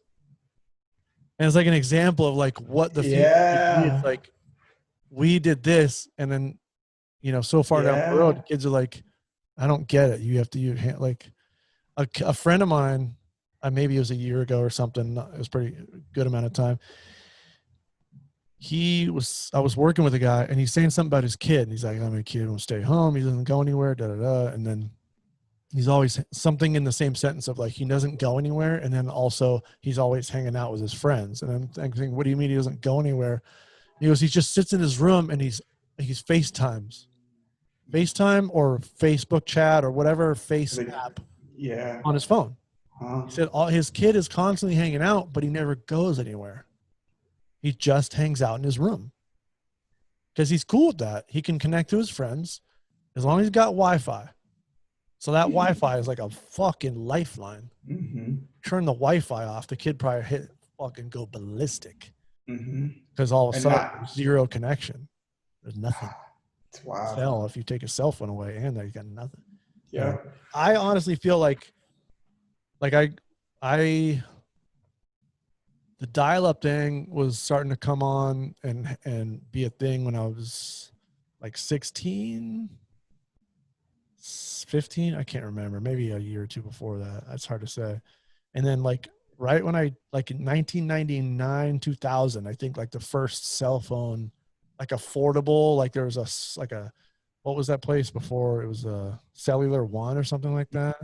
There was a store, and you could just go in the store. You didn't need your mom. They'd sell you a phone for cheap, and then you just pay monthly, and you're paying like $1 a text message and like $1 a minute or some shit. But you could just go get yourself a phone. And it wasn't advantageous. It was just cool. Yeah. I didn't need it. I just wanted it. And I don't think until, I really started using my phone for work that I really needed a phone. It didn't have anything to do with putting food on my table until I was using it for work. Part of me would think it'd be kind of cool to have like grown up in my heyday in the 80s and like worked on films in the 80s when there was, not to say that I'm into like the Coke scene, like I'm not pointing at that. But just to like have worked on like big, awesome movies and not have social media or any bullshit, just make movies. Yeah, that'd be wild. No distractions, Yeah. Like other than like your friends wanting to go hang out, but like, it's just all about the work. No one's on their phone. You just get the work done and like do that. Yeah. Part of me thinks that would be almost better than social media and high-speed internet and everyone streaming. It'd be nice to not. It would be interesting to do at least a year with no internet to see how, and if there's some way to quantify the data you'd be able to quantify, but how to gather the data, I guess would be the correct word to say it. But that'd be wild. I don't know if it would be the data. I think it would be somehow tracking your. Like it would eventually be data, but I don't think it would be interesting to track the lack of use. I think it would be interesting to track the increase in what you do. That's the data I'm talking about. So from sleep data to friends to less amount of data coming in from less anxiety medication, data that comes in from how many more like tickets are sold to outdoor parks or art shows or museums, and that would be so fun to watch. And it would be interesting to see what all those influencer girl model Insta models, how they get their money now. Butt models. Yeah. How do they get their money now? That would be wild. There's I'm gonna butcher this because I'm not a scientist. But if the sun has a certain type of because the sun is obviously like nuclear. There's a lot of thermonuclear explosions happening. if the sun has a certain type of explosion, a certain effect, it can give off solar flares. And again, if No, you're right. Keep going. I'm pretty good on this. I'm screwing this up, but No, you're good. Anyway, it can send off these blankets of certain ionized particles, whatever it is. And if there's the right combination of timing and volume of this stuff, yeah, you can lose electricity on the whole planet or like the side of the planet. Yeah. And grids can go down. And I'm not talking about cities. I'm talking about states and countries. This happened in the biggest one in American recent history. It was in the early 1900s is when that one hit. There was one that had it hit today. They said it would knock out. Well, imagine if you had a solar grids. flare that was not strong enough to get down to the surface of the planet. It just took out satellites. Mm-hmm. If you lost data communication on satellites, yeah, even if we had electricity, shit would be fucked. Yeah, real quick. No GPS. Mm-hmm. And I can't imagine what else is being transmitted satellite. But I think it's strange how it's scary how much we depend on electricity. Yeah. Turn the electricity off in your house right now and use nothing. Use no electrical for the next until you go to bed. It's so wild. Imagine you're just sitting there. You can't turn your phone on. It's electrical. No light, no phone, no alarm clock, no nothing. You just sit there in the dark with a candle and a book, probably. Yep. We had that out I was up north living, and that was when they had all the fires. And so they did the rolling blackouts, and they would shut down massive parts of, I don't know if it got down to Southern California, but Northern California. Did you get shut down at all? Yeah. And it was some of them were days. You got shut down for days at home? Yeah, because we were in Morgan Hill, so it was near high winds were going to be hitting, and there was the fires, and I can't remember exactly. I think they were the Santa Cruz ones, or anyways. But they shut down for time. If you go home and you got no power, what do you do? It was kind of my daily routine, other than with work, because I do a lot of computer work. But at the time, I don't think I remember what I was doing, but. I almost didn't change my daily routine because I was outside and being active and doing my stuff. But when it came down to the downtime at night, it was odd. It was weird. It was like, fuck, shit, man, okay. And then I started finding myself getting hella tired as soon as the sun went down. Like you're getting locked in more to the circadian rhythm. Like if you ever go camping for like a week, you'll notice by like the third day, by like 10 p.m. you're just like, what the fuck time is it? And it's literally only 10, but it feels like it's like. I've gone to like Joshua Tree for a couple of days. Yeah. And it depending on when you go, it can be hot as balls or cold. Yeah. But if it's even a little hot, unless you're on like the east side of a rock that's higher than your tent, that sun right when it comes up the horizon, it's like hooking. So you're up. You're like, it's bright as fuck and it's hot and it's 7 a.m. And you got to find something to do and stay in the shit. So by the time the sun goes down, you're so hot and tired, you just want to chill. And then you just fall asleep at fucking 8 o'clock and shit. Yeah. But then sometimes it's strange. Like it cools down by like 9 or 10 and you wake up and you're like, damn, it's nice as fuck out. Yeah. Like, let's hang out. Let's make a fire. And then you're up till 4. Yeah. And then you crash and you get woke up too early. You're too tired. It's weird. Like, you're on like a hangout camping mentality. So it's different. Yeah. And then the mushrooms are still kind of active in your body. Why did I eat that entire? You're still seeing some shit. Man, I got some nice mushroom trips out in Joshua Tree. I got some. To go. I mean, who? If you went to any person in the United States or anywhere, I guess, and you said, I'm gonna go take mushrooms in. And Joshua Tree. Give me Joshua Tree. It'd be like a Family Feud. Yeah. First line is Joshua Tree, of course. Yeah. Oh man, I had a crazy mushroom trip in Joshua Tree. I had gone out with a couple friends, and we took well over 4 grams a piece. So we were almost heroic dose, and it was fucking wild. And I remember at nighttime we're kind of in the middle of these like rocks, so we're completely surrounded by rocks. This little nook area, and we were having our fire and still hallucinating. my friend had been eating an apple, and maybe 10 feet behind us where we had our campfire, there was this rock that was probably 7 foot tall and maybe like 9 feet wide. It was just this like thick monolithic thing sticking out.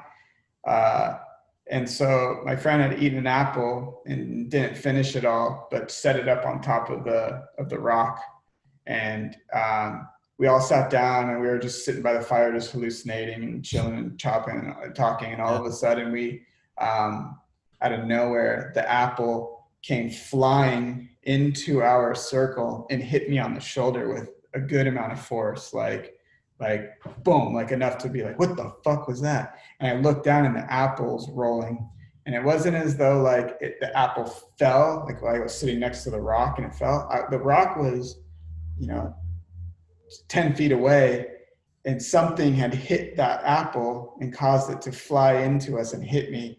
And immediately all of us, you go stone sober from your hallucinations. Like you're just like, doosh. And we all turn and look, and I brought my samurai sword with me. So I'm like, of course you did. Yeah. So I have my samurai sword. Hey guys, let's get high, and I'm going to have this really dangerous weapon right here. Hunter S. Thompson would be very proud.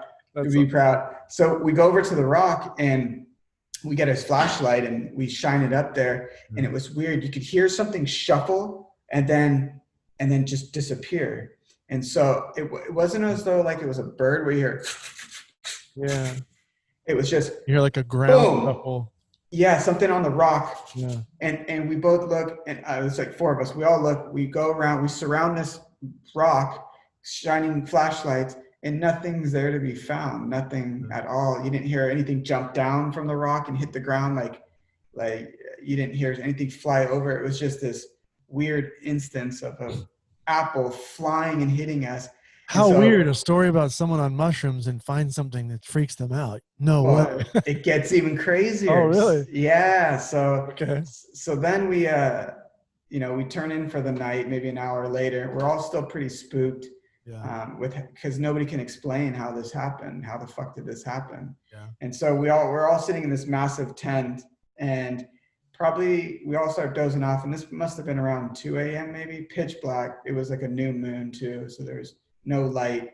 I woke up and heard something move, circling the tent. Like you can hear it on the ground, and it was pretty heavy. Like it definitely had some mass. I get goosebumps thinking about being in the desert and hearing shit. Dude, it was and no light, like because the moon's not even out. So I have my sword, of course. I'm just sitting there listening, and I was so freaked out that something was gonna grab me and scoop me out. And the tent that we were in was one of those ones that didn't have a bottom, so you could literally put your hand outside it. It's like a awning thing. So your mind is thinking something could also reach. It went wild, and I already got hit with an apple by some alien or some shit. And now this motherfucker's walking around our tent, and I didn't say anything, and it circled probably like 4 or 5 times, and then it just stopped.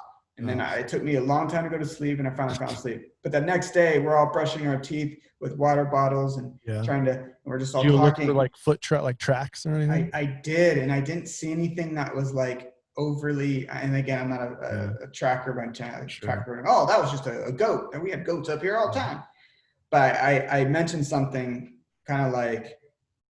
And I didn't think anybody else was up. And I said, man, last night. And as soon as I said last night, somebody else, my friend said, something was circling our tent last night. Did you hear that? And I was like, dude, I heard the fucking same thing, man. I heard the fucking, and he was like, it scared the fucking shit out of me. And so I don't know if it was just really amazing mushrooms or what the fuck was being channeled out there. But what is it about? Because I think that all other factors aside, when you're in either like a combination of either a dark place, a remote place, or sort of a place where you feel like maybe you don't necessarily have a safety net of any kind, like you're not in your house, there's nowhere to go necessarily. If you ran, you wouldn't get anywhere because you'd have to run forever, for hours. So you kind of feel like you're sort of trapped in a way. There's a thing that's like a natural mental human mind thing where you're like, someone's going to kill us. We're going to die. Whatever out there, that sound, there's no way it could be a bird or a mouse. It has to be a killer. Yeah. Like your mind goes there first. A chupacabra. Right. Why do you think that is? Because I've felt the same thing. Not hearing the steps, but like being camping and one noise and you're like, okay, fuck, what was that? A bear? It's gonna kill me, right? You know? Yeah. Why does our mind go to that extreme? Is it a defensive mechanism?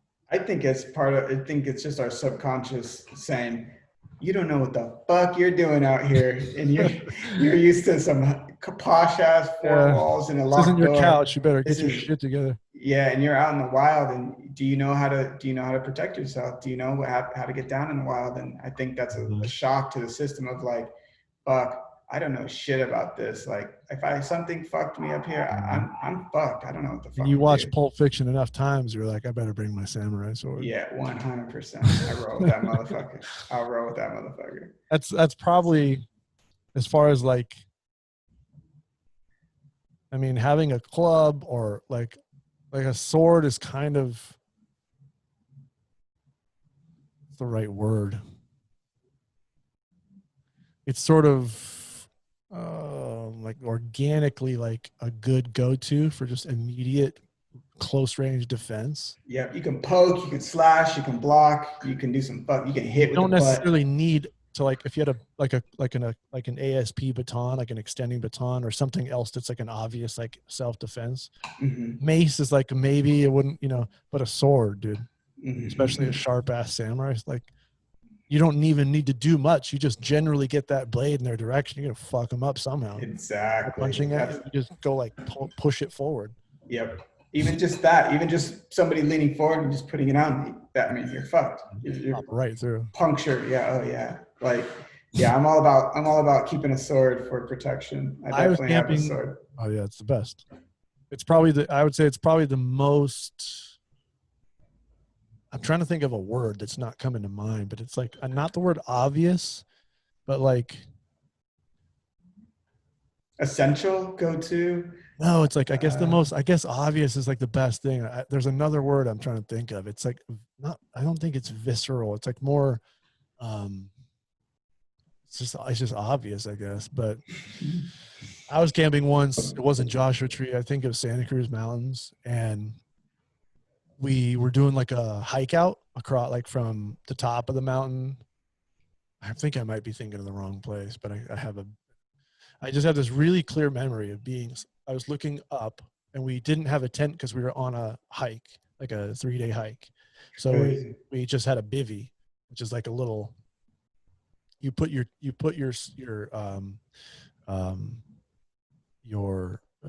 sleeping bag on essentially, and then you just put this bivvy like over you. So it's essentially like a micro tent, but your head is out.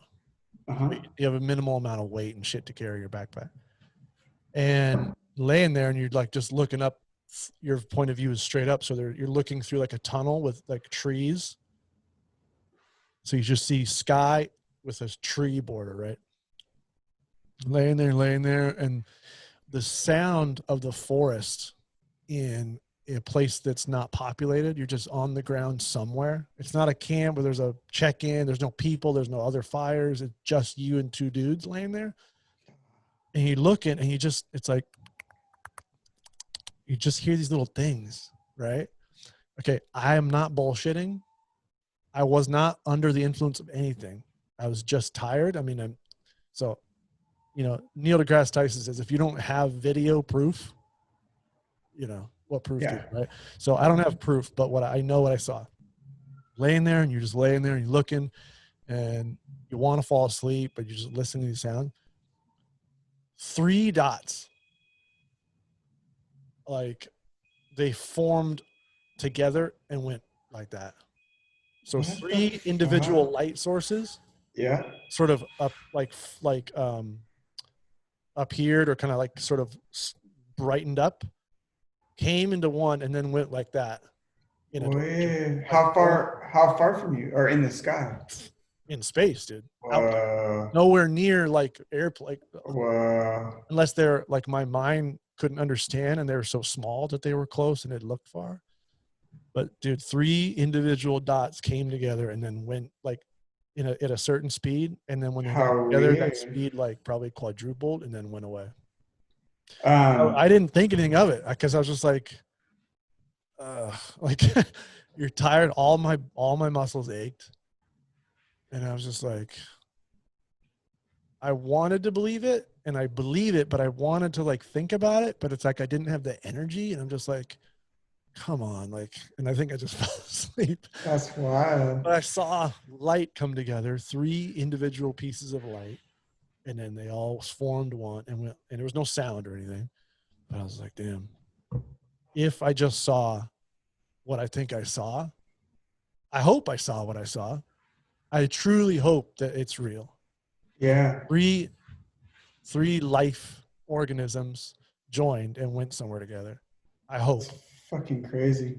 But also, the trippy part is that I was laying on the ground looking up, and I happened to be looking through a tunnel of trees. Mm-hmm. So this one little, I don't know, image in the sky. couple Yeah. 100 feet of open, Yeah. and it happened there. Yeah. And if it happened outside of our atmosphere, think of the chances of me seeing that in that tunnel, looking out into the universe in that a minimal amount of space. Yeah, that's wild. It's almost like it's like, hey, watch us. Hey, we're gonna do this cool trick for you because fucking What are the chances of looking through a canopy of trees in the middle of nowhere? It was a lens. It was looking through a telephoto lens. Yeah, that's fucking wild. That's wild. Anyway, dude, you want to fucking wrap it up? Let's do it. Do you want to shout out anywhere people can find some of your work or anything you got going on? I got like 19 viewers now, bro. Nice. Yeah. No, I mean, other than just the current work that I'm doing in the industry is just working for Bellator MMA. If you're into MMA, mixed martial arts, and I mean, I've been doing all the media and producing and directing for a large chunk of the content that's coming out. And if you check it out. You guys are about to do your first fight back, right? Yes, finally. Nice. So July 24th we'll be fighting again. So Bellator's Fight Continent. They're calling it Fight Sphere. Fight Sphere. Oh, really? Because they're basically rebrand. Yeah. I was like, wow, it's assimilation. Cool, man. All right. Good shit, brother. Well, I appreciate your time. Coming on. Yeah. Thank you very much. I was looking forward. It was really fun talking to you because we have a good time talking about movie stuff. Always. Billy right, Barnes, I appreciate you, my brother, and I will talk to you again soon. Sounds good, brother. Have a good night. You too. Peace. Peace.